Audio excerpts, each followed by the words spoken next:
Okay, guys, we're here, another episode of the Utility Emergency Response podcast. And we have a special guest today that we've been trying to get for a while, and we're glad to have him on. Seth Schalet, am I saying your last name right? I'm sorry, Seth. Perfect. Seth Perfect. Schalet.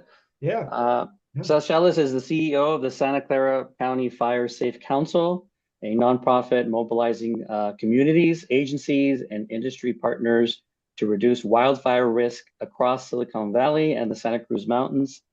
Seth's career spans both technology and nonprofit leadership. He's he's led global operations in the private sector, and for the past decade plus has focused on mission-driven organizations. Today, his work sits at the intersection of boots on the ground mitigation, like fuel reduction and home hardening, and modern tools like mapping, sensors, and early life detection. Okay, so Seth, you're gonna have to explain all that to us, because I'm not a wildfire expert by no means. So go ahead and if you want to explain your background real quick, and let our viewers know what you do and how'd you get around to doing this and all the background stuff. Well, you made me sound really fancy, so I appreciate the invitation. And good to see you, Isaac. Good to see you, Jim. Glad we were able to get together today. So, yeah, as you stated eloquently in your introduction, I've been at the Santa Clara County Fire Safe Council now for about 5.5 years as CEO.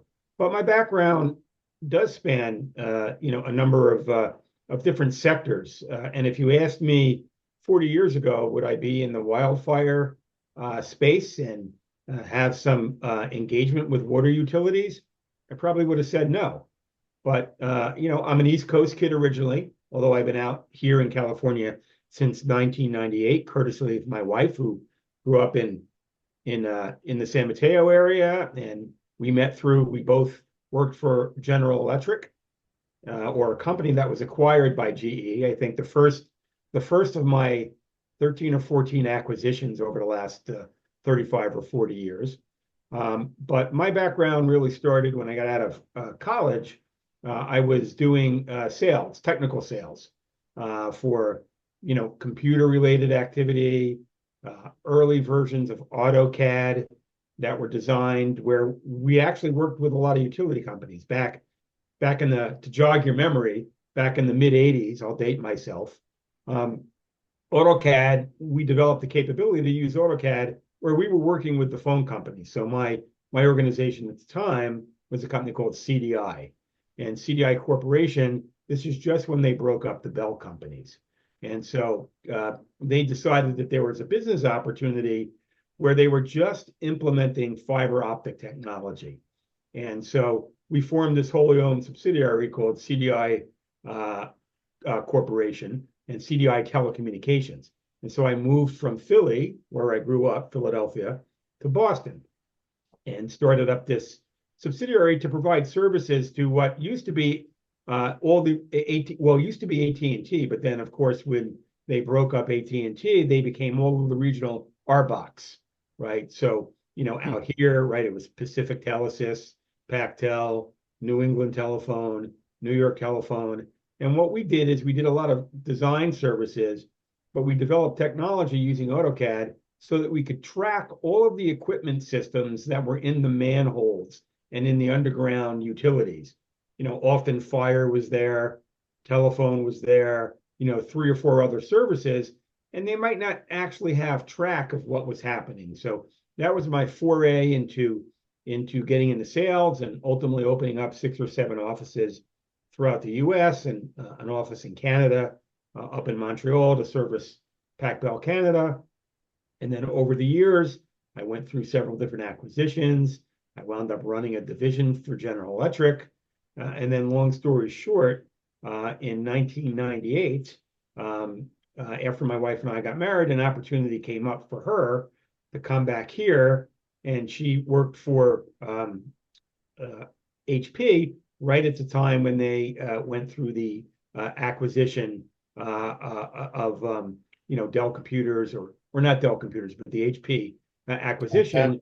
And so that brought me out here to California, and I've been here ever since. And it's interesting, as an East Coast kid, I didn't grow up in the world of wildfire. I can't really remember. I certainly never got evacuated for wildfire smoke back in the late 70s or in 80s when I was school or in college. And where I lived outside of Philly, I was close to New Jersey, and I can remember, the Pine Barrens, that area of New Jersey, always had some smaller wildfires, right? A big wildfire back in those days, at least for the Pine Barrens, maybe 5 acres, maybe 10 acres. But having staff throughout the country, I always had staff, particularly in California, that were getting evacuated for wildfires. And long story short, it wasn't something that really resonated with me. But what really kind of brought it home was the Tubbs fire up in Santa Rosa in 1998. I had staff, friends, and partners who lost their homes. Some lost their animals, horses, and my web vendor up in Santa Rosa lost their facility. And so I really just became kind of enamored, interested in what was happening and why such frequency. And long story short, I had a few people, fire chiefs, that took me under their wing, and here I am today at the Fire Safe Council. So, question for you. There's the jump from the private sector to the nonprofit. How did that happen? Yeah, that's a great question. And as a kid, I did some volunteering, and particularly when I moved up to Boston out of college, I did some volunteering with Meals on Wheels, and my parents had some engagement with volunteering, but we weren't big charitable donors. But I always enjoyed what I did with nonprofits. The Meals on Wheels, feeding people over Thanksgiving, and then when I moved up here, I did some work with Glide, and Glide Church serves, obviously, let's say, the low-income community in the city. But what happened is I had a friend that called me up who was on a board that provided services for domestic violence. And it wasn't, an area that I had much, if any, exposure to. But I went to a recruiting event, and this is in the city, and I just heard stories from the people that they served, and it was kind of like a light bulb moment.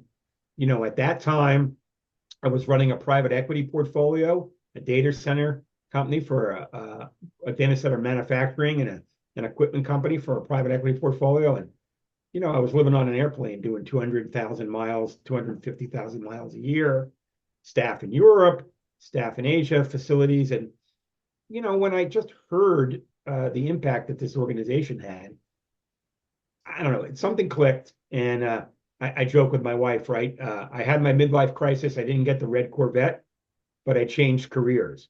And what I did actually is I wound up serving on this board, the company. It's called Women Inc. They're still around, and they do tremendous work for survivors of domestic violence, male and female.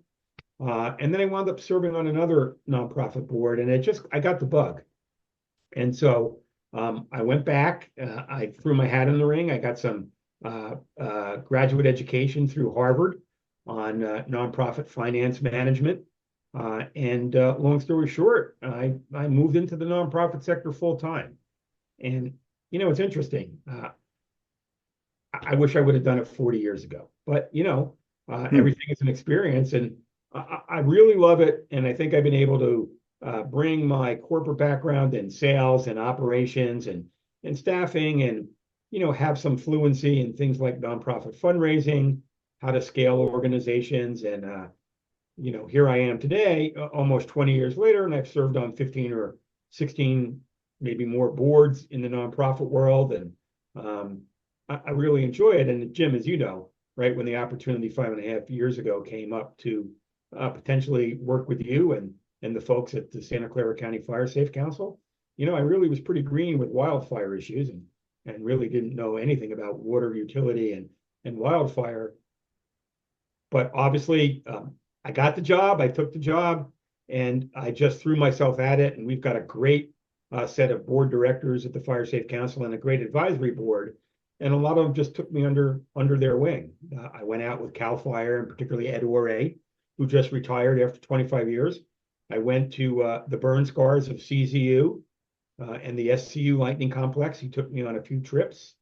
and I just began to, listen and learn from all of the folks we have in the Bay Area, not just CAL FIRE, but firefighters, professors of fire ecology at Stanford and San Jose State. And hopefully after over the last 5.5 years, I've picked up a thing or two. And it is my passion. I so love this sector. And I think, we all can talk about climate change. And one of the things that really motivates me about wildfire is it really sits at the intersection of a lot of what's happening with climate change. It's a contributor to climate change. It's impacted by climate change. And so it also relates with a lot of different sectors, water utilities being one of them. And so, I say at the sort of tail end of my career, I found my real passion, and I love what I'm doing. Yeah, and so I think Isaac's aware, but just so all of the listeners are aware, my background with Seth, we share a common background. I started working for a telecommunications company when they broke up the Baby Bells and did customer service for a company that had contracts with all the Baby Bells for payphone calls and the calling card calls and hotels and that sort of thing. And you had to get all of those calls billed at the Baby Bells. And so, yeah, there's a little bit of a common background there. Mine's a little bit different. I didn't go nonprofit. I just went from private sector to semi-private sector with San Jose Water. And still, again, for me, that's where I started working with not only San Jose Water and its significant watershed area, but as a part of CalWARN, the California Water Wastewater Agency Response Network, and all the various disasters that happened throughout the state. And we went for, several years with maybe one or two every 2 to 3 years, maybe 4 years, to all of a sudden with the Tubbs fire and so forth in the 2017 timeframe, every year there was something, and a lot of them tended to be fire related. And being on the board for the Santa Clara County Fire Safe Council, I've seen it grow from the small organization prior to you coming on board. Yeah, we had the one big contract for the fuel shading along Highway 17. Seth, really just kind of what brought you, or that process that got you talked a little bit about it, but brought you into the Fire Safe Council. And to that extent, you kind of had an idea what you were getting into, but did you really know what you were getting into? Hell no. I did not. Which, I think in some ways is really good, because I didn't have a preconceived perception of what I should or shouldn't be doing. And you remember this, Jim, because I was interviewing with you and the other board members. And I remember this clearly. I think, and I may be wrong, but I think the Orange Sky Day was September 9th, 2020. Because I started with the Fire Safe Council October 2nd, 2020. And I may be wrong on the date, if it was September 9th when it turned orange here.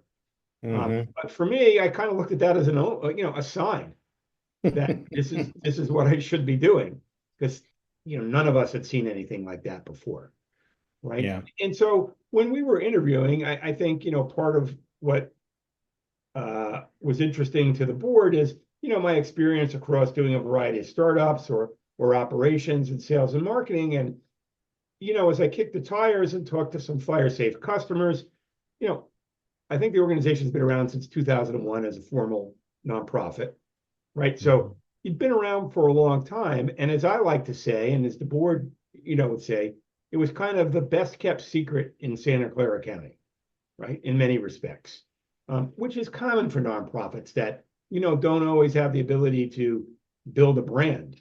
But the organization had a really great reputation as far as my tire kicking was able to tell, in terms of the support that Fire Safe Council had been doing, and engagement with the local fire service agencies in Santa Clara, principally, on chipping. I came in at the very tail end. I know you were saying earlier, about the Highway 17 contract, which, right, for those that don't know, the Santa Clara County Fire Safe Council was awarded a contract, I think, in 2018, maybe 2019, by CAL FIRE. And at the time, it was the largest of Governor Newsom's 35 priority wildfire projects. And it called for doing a 6.5-mile fuel break on Highway 17, really going from Los Gatos on up the hill. And so I came in at the last 2 or 3 months. The project was kind of winding down, but as I've heard from you and all of our partners, that really vaulted the Fire Safe Council into being a vendor that coordinated and project managed, 20 other vendors in this project. It was a pretty sophisticated project. The police, traffic control, CAL FIRE, all of the local entities, and the Fire Safe Council really developed a reputation as an entity that collaborated across government and private partnerships that could really be the glue to manage complex projects. And so as I was getting to know that, right, I really saw that as a template that I wanted to see how we could replicate, right? To use that capability to get other large-scale multi-year grants.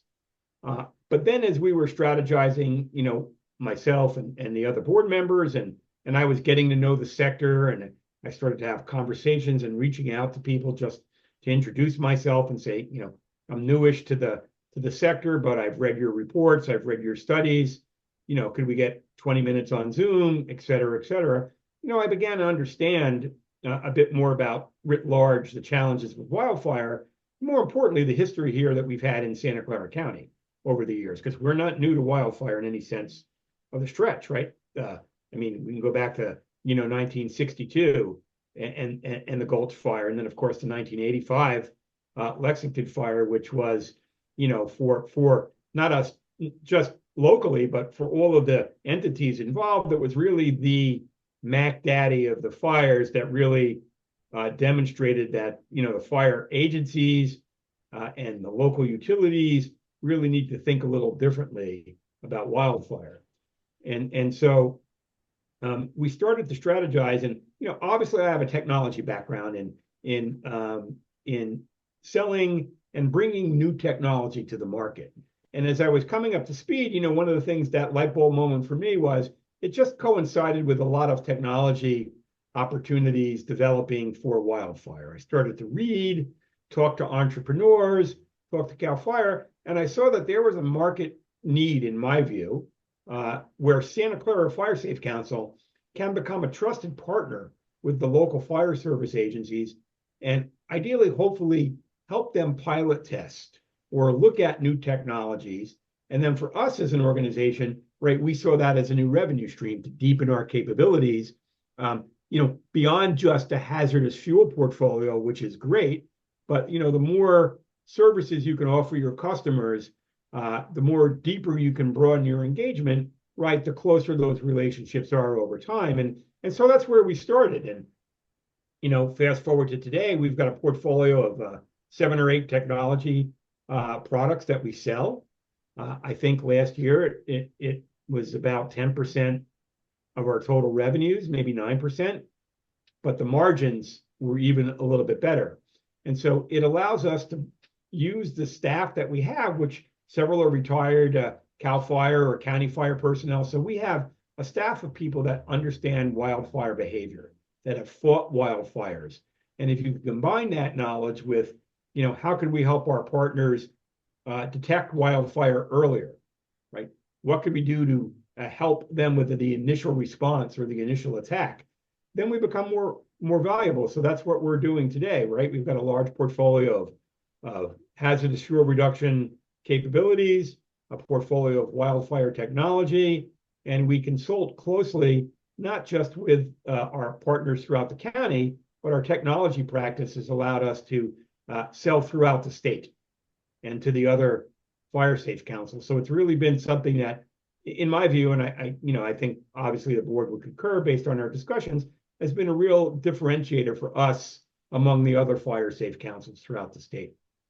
Mm-hmm. Seth, we've got a pretty broad audience, but somewhat water focused. And so with that partnership with San Jose Water and their extensive watershed, kind of talk about that partnership and how the Fire Safe Council or a Fire Safe Council partnering with watershed owners and how that really can make a big difference in not just water quality, but also in protecting that valuable supply.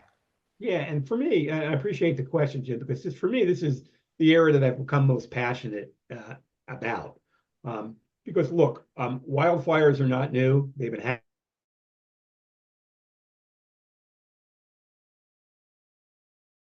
Fires have gotten worse over the years. And as you know, and your audience knows, right, that really has deleterious effects on water utilities. Everything from gumming up their intakes to increased water turbidity, to challenges with the soil and the watershed and the biodiversity. And so I think, as I think about it, in my view, water and wildfire, I think are, over the next 20 to 30 years, is probably one area where we're going to have the most significant impact and the need to change and the need to collaborate. Because over the last couple of years, right, you can look at what happened in the Calf County, which is the prescribed burn in New Mexico that got away. Well, water systems were basically burnt to the ground. PVC pipes melted, right? Hydrants were destroyed. All of those toxic chemicals were released into the watershed. But more importantly, right, now they have to go through things like new bond measures to spend $300 million to rebuild their water infrastructure, right? So kind of fast forward, right, the intersection of water management, water utility, and wildfire mitigation is really central. And so here, in Silicon Valley, San Jose Water is one of the largest wildfire water purveyors, if you will. And obviously you work there. And I was fortunate that we had a great working relationship with San Jose Water when I joined. But since I've gotten to know folks from Valley Water, FSPUC, and there's several hundred thousand of acres combined with all the water utilities out here for watershed management. And so this has been a big focus. I work pretty closely with a gentleman named Jared Lewis. Jared is one of the senior managers responsible for watershed health and watershed maintenance. And so we, over the last couple of years, have strategically applied for and won, 2 CAL FIRE grants totaling about $15 million. And we call them forest health grants. And we're working in the watershed. In fact, a lot of it is happening in the burn scar of the 1985 Lexington fire, because we're treating the watershed for things like sudden oak death and thinning out areas so that when wildfire happens again, and it's not an if, right? We live in a natural fire regime. Our goal is to make sure that it's a less intensive wildfire. And so that it doesn't have the severity and damage, and that we can prepare the ecosystem to recover and have resiliency. So what you and I have partnered on together is, we both know a company called Komodo, and I believe you've introduced me to Komodo, and they make a variety of non-toxic fire retardants, and they're based in Morgan Hill. And what's interesting about them is they created and developed a system that if you have to evacuate in a wildfire, you can basically apply their retardant throughout your watershed area and protect critical assets. And so as I've worked with San Jose Water, and we've received, several $100,000 of grants over the last couple of years, I'm now installing wildfire sensors, right? The N5 system of wildfire smoke detection sensors in San Jose's watershed and in some of the surrounding areas, so that we can get earlier alerts of a potential fire and obviously prepare emergency evacuations and other things, but a whole host of watershed protections. And so, we're really at the nexus of looking at what are the utility obligations to upgrade their infrastructure? Because, as we have learned so painfully from the LA fires in 2025, no water utility, no infrastructure was built to sustain a wildfire, right? They're built in terms of fire suppression and fire support to do structural fires, but not 24/7 over multiple days or multiple weeks of firefighting. So we have to broadly think about how do we upgrade that infrastructure, and that's where I see a role for the Fire Safe Council to support all of our watershed partners and utilities in working on that. Some of what you're talking about there, that technology that really hasn't been in the wildfire area, that seems to be really kind of at its infancy right now. Some of those, I think Komodo is one. I'd like to see a little bit more from them. I like the product. I like the idea that it's ecologically friendly from a water utility perspective. And at some point, I'd like to get you, and I can't remember the gentleman's name from Cal Poly. For Frank Vervolt? Yeah, yeah, together to really talk about how do we analyze the product to make sure that it is safe for watershed areas and water utilities to use. Because I know a lot of them are very interested in using that, even in their pump facilities, and using that as a way to treat those facilities on an annual or semi-annual basis to make sure that they're protected from wildfire. It seems like it's worked great for PG&E on power poles. I think there's a real avenue for water.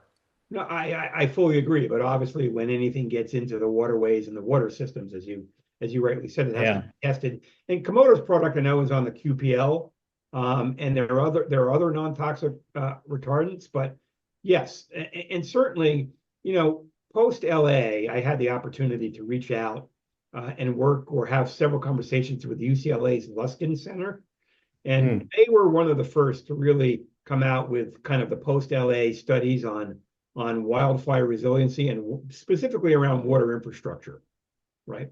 And it's much deeper than, some of those reservoirs that weren't available and didn't have water full at the time of that fire. Much more beyond that, but it's how do we prepare, the infrastructure to meet the 21st century needs? How can you make water available 24/7 for long periods of time to fight these intense systems? How do you design the piping and the intakes and the structures to make sure that it can be resilient in these much higher heat, higher intensity wildfires that, nobody was designing to, for that kind of resiliency.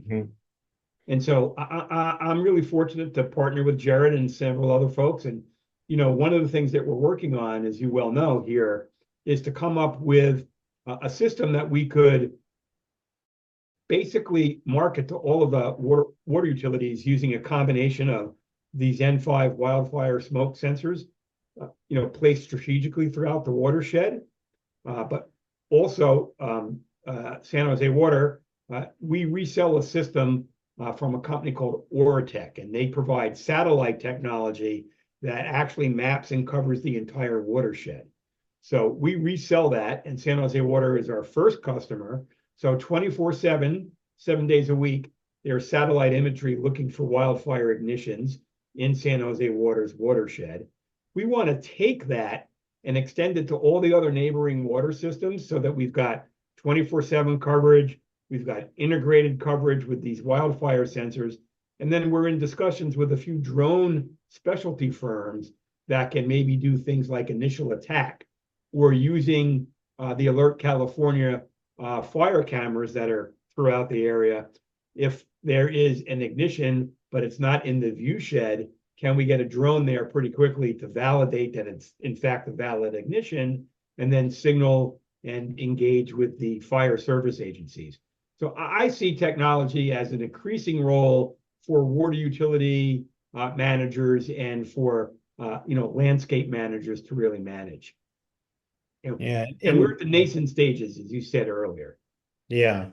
The technology is great. Are you seeing, I know Fire Safe Council now has the prescribed burn, but is there old tried and true things like that can be incorporated And where do you see that going? Can we make fire our friend? It's a great question. And fire is our friend. In fact, I like how you phrased that because, when the Europeans settled into the area here, right, the native Americans respected and used fire quite successfully. The Europeans came with a fire bad mindset. And so it quickly moved from using what the term was good fire or cultural burning, right, that the Native Americans do, to moving to a suppression mindset where any form of fire had to be put out very quickly. And so you mentioned that we, the Santa Clara County Fire Safe Council, received a $400,000 grant late last year from the Coastal Conservancy to start what is now called the Prescribed Burn Association. And 100%, Jim, there is a strategic opportunity and a need for prescribed burning in the watersheds that provide the water. First and foremost, it can help with ensuring that future wildfires are less severe when they come through, that they don't become canopy fires and just take off and run. They can keep the fires low to the ground, but they help with invasive species management. And as you know, in our area here, right over the last 100 or so years, we've had a lot of infiltration from non-native plants that may consume a lot more water. Their root systems may crowd out the stands in the watershed and compete for resources. So, good fire is something that's really critical to a watershed manager is for, health capabilities. And so we've partnered pretty closely. And I think you will see over the next few years more integration with prescribed burning, certainly into the Santa Clara County Fire Safe Council's practices. But I think writ large, greater openness, not just to the water utility entities, but to the surrounding large landowners that know that prescribed fire is really an essential tool in managing resiliency. Yeah, well, if I'm not mistaken, the Eastern foothills where fire was a regular occurrence, it did maintain it, kept it more of a grassland 100%. and got rid of a lot of the brush that would choke off canyons and so forth, plus then give it enough fuel to really take off and burn and spread. Stanford came out with a study last year, and I know very well the authors of the study, and I can make it available in an email so that you can send it out to your audience. But it really showed that, depending upon the topography and the area, prescribed burning can reduce wildfire severity by over 60%, right? So in areas that are maintained by prescribed fire on regular intervals, you can reduce the severity of wildfire, and in fact, not just the severity, but all of the toxic emissions of PM 2.5 and the other things that wildfires bring. Prescribed fire is much less toxic than a wildfire that's robust and intense. So I think, one of the challenges, it wouldn't be California if there wasn't regulation. And we have to work closely with the air quality boards. We have things called Spare the Air Days here in California. So you can do a lot of work, planning prescribed fire, but then for a multitude of reasons, it could be called off at the last minute, depending upon, the air quality at the time, the winds, fuel moisture, the dryness of the fuels. And so we're leveraging a lot of technology that allows us to address some of those issues in a more holistic way. Seth, I was on your website and I noticed that it was, a lot about mitigation, end to end, evacuate, restore, and all that. Where, as far as communities go, where do communities fall short? Like where in the chain of detection, respond, evacuate? Where do communities really need the most help? I guess my question is. Well, that's a really great question. How much time do we have left in this podcast? Try to make it brief. I say that tongue in cheek, but I really appreciate your question, Isaac, because this is one of the core missions of the Fire Safe Council and fire safe councils in general, is to educate the community about how to be better prepared for wildfire. Everything from how do you de-risk so that your home has a better chance of surviving, how to do that at the parcel level, how to do that at the community level. So your house, your neighbor's house, their neighbor's house, really right community level risk reduction through defensible space. But this also involves things like home hardening, right? There's great evidence-based reports and studies that clearly show that when you combine defensible space, right, treating the vegetation, removing the vegetation from being close to structures, and combine that with home hardening, making sure that your vents in your house are 1/8 of an inch or less in diameter to prevent embers from coming in those vents, because embers are the leading cause of starting structural fires, right? Embers, they look like fireflies, but they can travel up to 4 or 5 miles in the wind. And if they land on a roof that has needles, or if they get into your eaves, or they land on the side of your home and there's dry vegetation, it can quickly ignite. So the Fire Safe Council really does community engagement. It's really kind of a grassroots community level education. We do a series of workshops throughout the community on what is defensible space.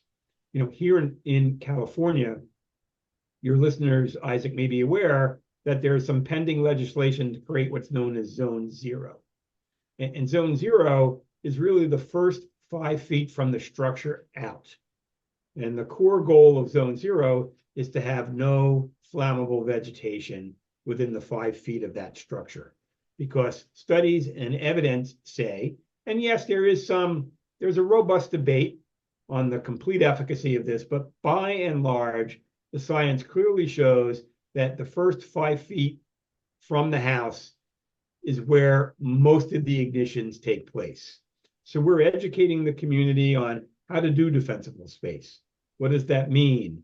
What is the role of chipping, and why is it important to do chipping, or to ensure that you've got fire resilient plants? If you're going to plant, use fire resilient landscaping where you can.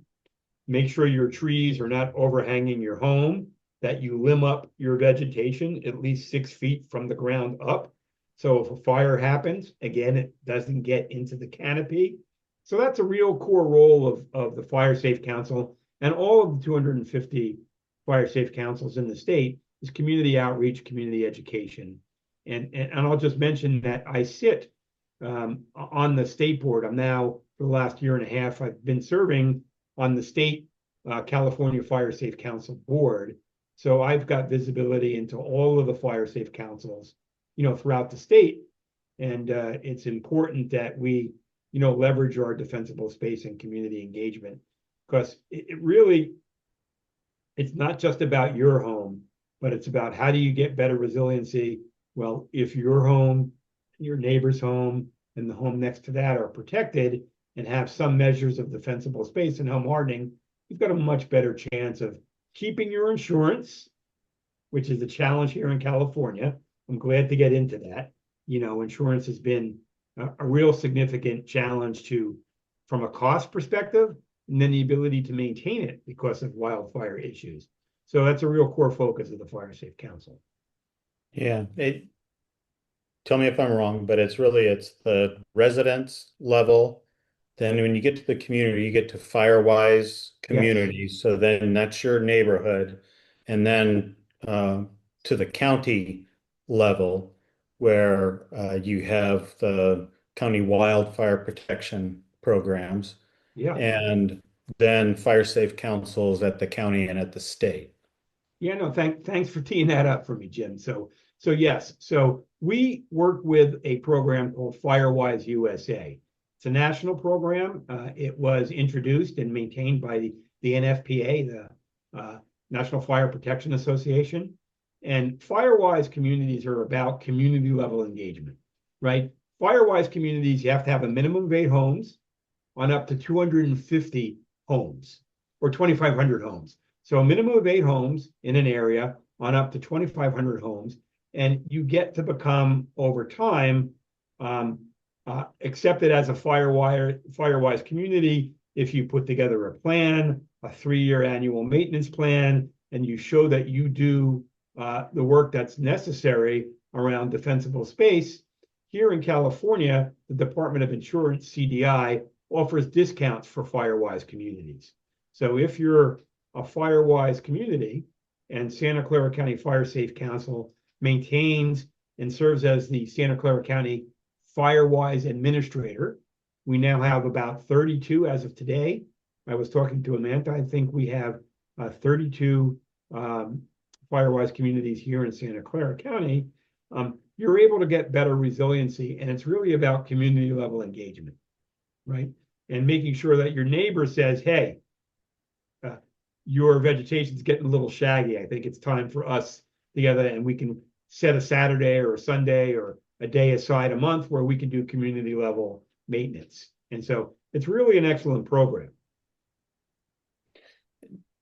So, putting all of that together, I mean, this really, we could probably have a whole program on insurance, but I think that is, really from a chapter perspective. Can you talk a little bit about, are any of these programs really making a dent in that? Are insurance companies looking at it and saying, if you were to do even Firewise, you could have a minimum Firewise, or you could have the ultimate where they're doing so much that fire ignition or a wildfire taking that community would almost, not impossible, but boy, it'd have to be such a large scale that it's worth the insurance companies giving those homeowners a break. Well, that's a great question. And that's actually, for Californians, that's kind of the $64,000 question going together. Because I think for your listeners and the listeners of this program, if you're California based, you know that we've had a long running wildfire insurance crisis. We've got something called the FAIR plan here, which is kind of the insurance of last resort. And if memory serves me well, I think the FAIR plan was introduced in 1968 or 1969, and it was never intended to, support as many homeowners in the plan that they have now. And of course, that plan has had some challenges around things like potential insolvency, because as you're seeing the number of non-renewals, the carriers in the state not renewing policies that they have, or not writing new policies because they may be in a high or very high fire wildfire zone as designated by CAL FIRE, it's created a real challenge with insurance. And so I am seeing certain insurance companies become, I think, a little bit more creative. In fact, in Santa Clara County, Senator Dave Cortese was instrumental in getting a new bill passed last year, where we now will create a catastrophe model so that we can model and create a catastrophe model for wildfire insurance, so that we now have the ability to create a public catastrophe model in California, so that we can kind of get behind the curtain of all the technology that insurance companies are using. Because one of the things that is never really clear is why your neighbor next to you has a policy, and why maybe you, through the same insurer right next door, doesn't have a policy. It's a bit of a black box.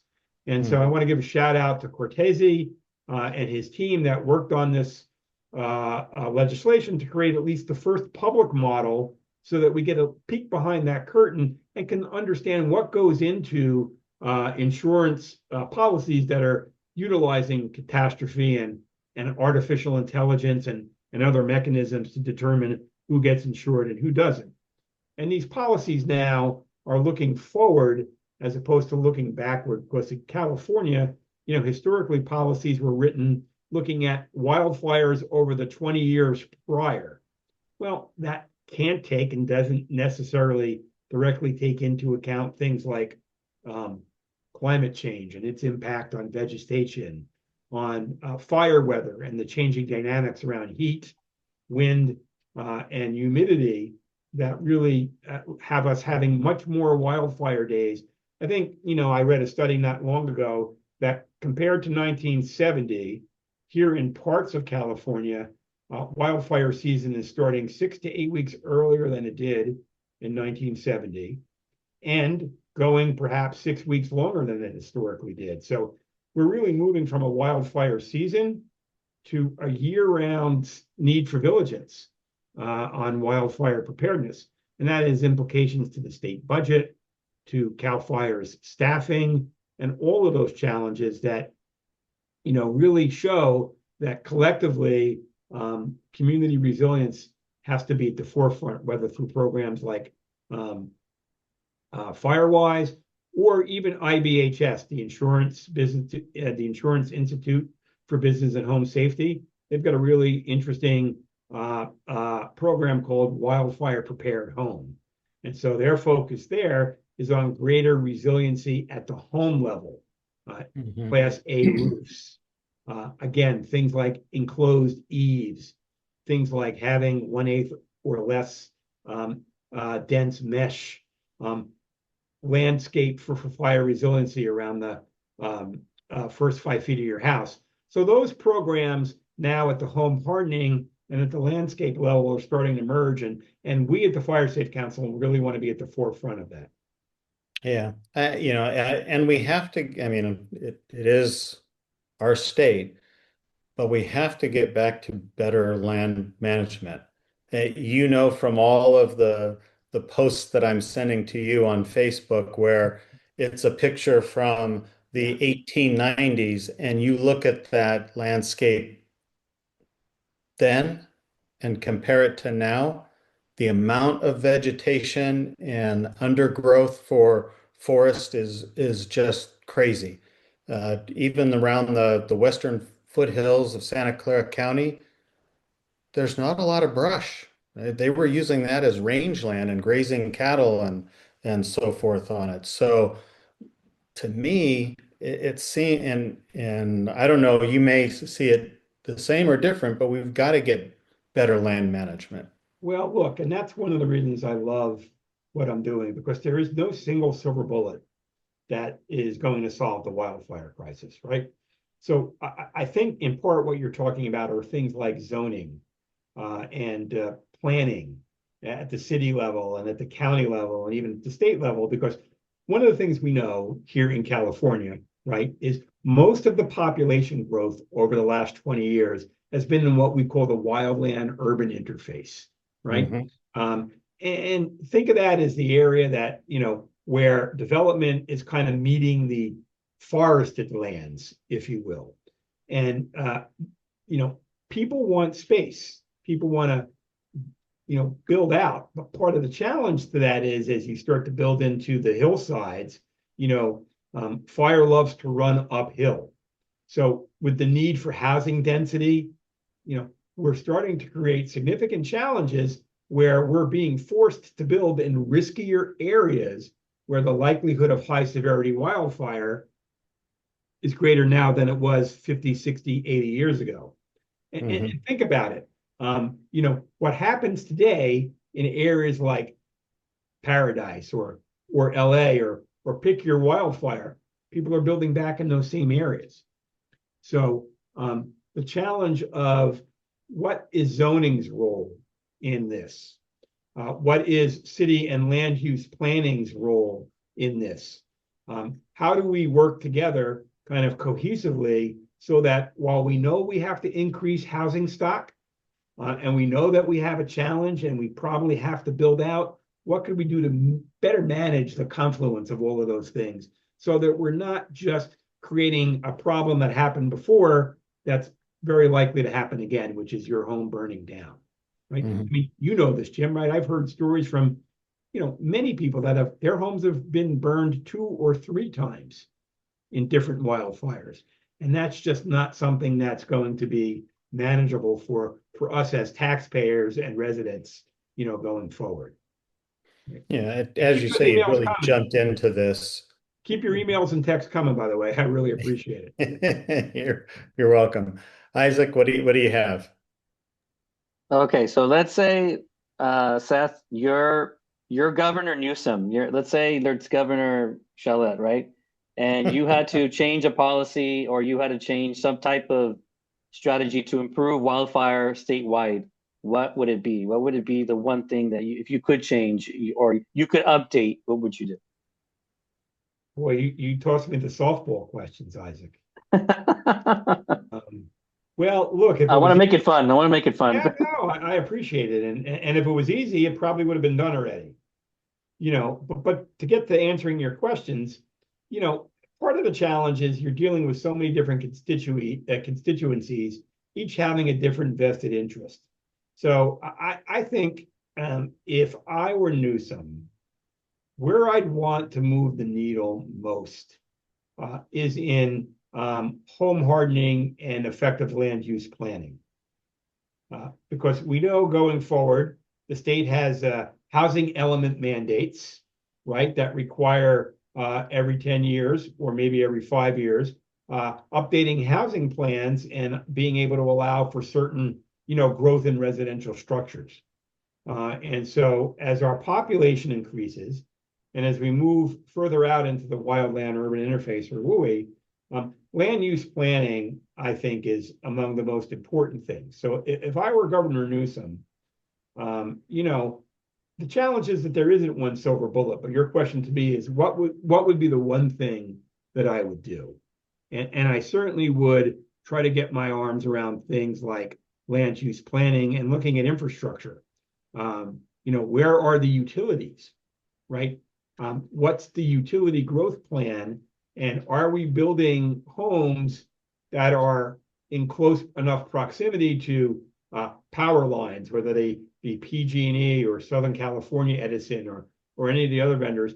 How do we get some cohesiveness around growth and land use planning so all of these things can be thought through in a holistic way, and you're not just setting yourself up for pockets of greater risk? Now, other people may take different approaches, but you gave me, the opportunity to be Newsom for a day. And if I was Newsom for a day, Right. that's what I would do. And then I'd have him come visit with us here at the Santa Clara County Fire Safe Council, because I think we could put together a great panel for him to get some ideas from. Right. I like it. Thank you. Thank you for that. All right. Seth, any last minute things or last items you think we should cover today? Well, this is a water centric podcast, and so I don't want to lose sight that, in my view, effective water utility and fire risk mitigation have to be married and sustained at the hip going forward. Water is not an unlimited resource. To be able to desalinate water and use seawater, it's still very, very costly to do that at scale. But we need to look at how we integrate and plan for water utility infrastructure and the development of commercial residential growth, and how the two can, work together to take the existing infrastructure that utilities have and harden that and make it more resilient in a cost-effective way. But then as we plan for new growth, how do you integrate utility and water use and wastewater management and other types of water concerns so that there's more cohesiveness around water and wildfire risk, because the two go hand in hand. Okay, right. Rapid fire. I have one last question. I'll let you go, Seth. In the next 2-3 years, do you have any strategy or tool or tech that you're bullish on, that you're like, this is going to be great for wildfire mitigation? There are several tools that I'm looking at. As I said earlier, I'm not a fan of the phrase, there is no silver bullet, but I'm looking at several different technologies that, at the end of the day, can slow the spread of wildfire to give fire agencies more time to get there. So I happen to serve on the board of a company called Fire Dome, which is an Israeli company, and Jim knows them well. I'm a board advisor, and they make a machine learning and AI system that launches retardant. Particularly, they have a partnership with Komodo and some other vendors, so they can pinpoint where the fire is and launch retardant to land right on top of that fire, and it puts out the firebrands, or what are known as spot fires. So that technology has potential. I'm a big proponent of satellite technology. Google Earth get engaged in satellite technology, and I think satellite technology kind of writ large has, in my view, the most interesting ability, not just for detecting early wildfires, but being able to coordinate asset deployments and other types of suppression initiatives to help the fire agencies be more precise. And then maybe, I'll throw in one more for good measure. I also partner and sit on the board of a local company that Jim and some of our other folks know. It's a relatively new startup called Paladin Industries, and they make a tool for the initial incident attack, the first 24 hours of a fire. Because how that first 24-hour attack plan is implemented and its effectiveness really will determine, can that fire be put out quickly, or is it going to spread into becoming a large conflagration? So we can hold another podcast on technology. I think, that's one of the things that keeps it interesting for me, is that there's a lot of technology, but we also want to recognize we can't tech our way completely turn over to technology. We still need an active wildfire workforce. We still need to train the next generation of wildfire fighters. And we need people that can use the technology. So workforce development is something that goes hand in hand with all this new wildfire technology. We need foresters. We need people that want to be firefighters. So it's not either or one of the other. It's all of those in concert together will at least give us hope that we can really get our arms around the system and be more vigilant about mitigating wildfire risk. All right. Well, Seth, keep it up, and hopefully this is a very successful podcast, but not so successful that you get offered and take off with some other venture. I'm not going, Jim, I'm not going anywhere, but I did tell, I did mention that we're going to put this podcast in our next issue of our wildfire newsletter, which will go out probably in about 2 weeks. So we'll help you spread the gospel. And There we go. I'm just grateful for Isaac and Jim, you giving me the experience to share a little bit about what we're doing at Santa Clara Fire Safe Council. I really appreciate it. Yeah, thank you for being here, Seth. It's been an eye-opener of information. You're welcome, gentlemen. And I'll see you when you're up this way, Isaac. Okay, will do.